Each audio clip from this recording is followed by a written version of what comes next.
नारायणाखिल गुरो भगवन् नमस्ते सर्वत्र गोविंद नाम संकीर्तनम गोविंद गोविंद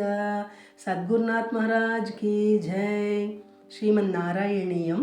92வது दशकम कर्ममुं भक्तियुम वेदै सर्वाणि कर्माणि अपलपरतया वर्णितानीति बुद्ध्वा तानि त्वय्यर्पितान्येव हि समनुचरन् यानि नैष्कर्म्यम् ईश मा भूद्वेदैर्निषिद्धे कुहचिदपि मनः कर्मवाचां प्रवृत्तिः दुर्वर्जं चेतवाप्तं तदपि खलु भवत्यर्पयेच्चित्प्रकाशे यस्त्वन्यकर्मयोगः तव भजनमयस्तत्र चाभीष्टमूर्तिं हृद्यं सत्वैकरूपां दृशति हृदि मृदि क्वापि वा भावयित्वा पुष्पैर्गन्धैर्निवेद्यैः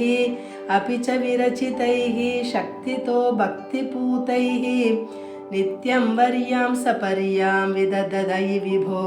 त्वत्प्रसादं भजेयम् स्त्रीशूद्रास्त्वत्कथाधि श्रवणविरहिता आसतां ते दयार्हाः त्वत्पादासन्नयातान् द्विजकुलजनुषो हन्तशोचां यशान्तान् वृत्त्यर्थं ते यजन्तो बहुकथितमपि त्वामनाकर्णयन्तो दृप्ता विद्याभिजात्यैः किमु न विदधते तादृशं मा कृता मां पापोऽयं कृष्णरामेति अभिलपति निजं गूहितुं दुश्चरित्रम् निर्लज्जस्यास्य वाचा बहुतर कथनीयानि मे विघ्नितानि भ्राता मे वन्ध्यशीलो भजति किल सदा विष्णुमित्तं बुधांस्ते निन्दत्युच्चैर्हसन्ति त्वयि निहितमदीं दादृशं मा कृता मां श्वेतच्छायं कृते त्वां मुनिवरवपुषं प्रीणयन्ते तपोभिः त्रेतायां शुक्सृक्वाद्यङ्कितम् अरुणतनुं यज्ञरूपं यजन्ते सेवन्ते तन्त्रमार्गैः विलसदरिगतं वापरे श्यामलाङ्गं नीलं संकीर्तनाद्यैः इह कलिसमये मानुषास्त्वां भजन्ते सोऽयं कालेय कालो जयति मुररिपो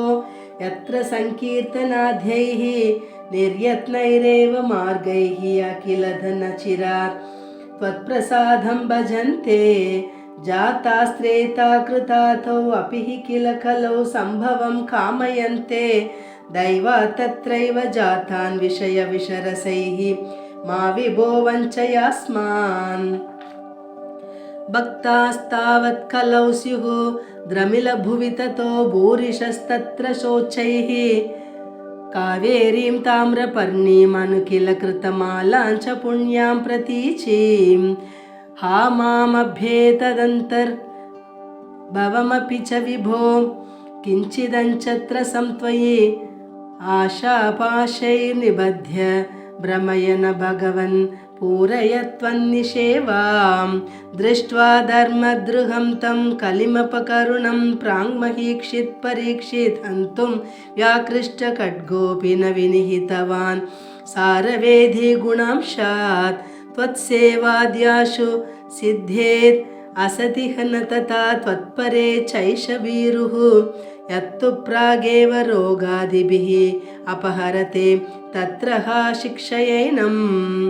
गंगा गीता च गायत्री अपि च तुलसिका गोपिका चन्दनं तद् सालग्रामाभिपूजा परपुरुष तथैकादशी नाम वर्णाः एतान्यष्टाप्ययत्नान्ययि कलिसमये त्वत्प्रसादप्रवृद्ध्या क्षिप्रं मुक्तिप्रदानीत्य विददुरुषयः तेषु मां सज्जयेताः देवर्षीणां पितॄणाम् अपि न पुनरुणि किङ्करो वास भूमन् योऽसौ सर्वात्मना त्वां शरणमुपगतः सर्वकृत्यानि हित्वा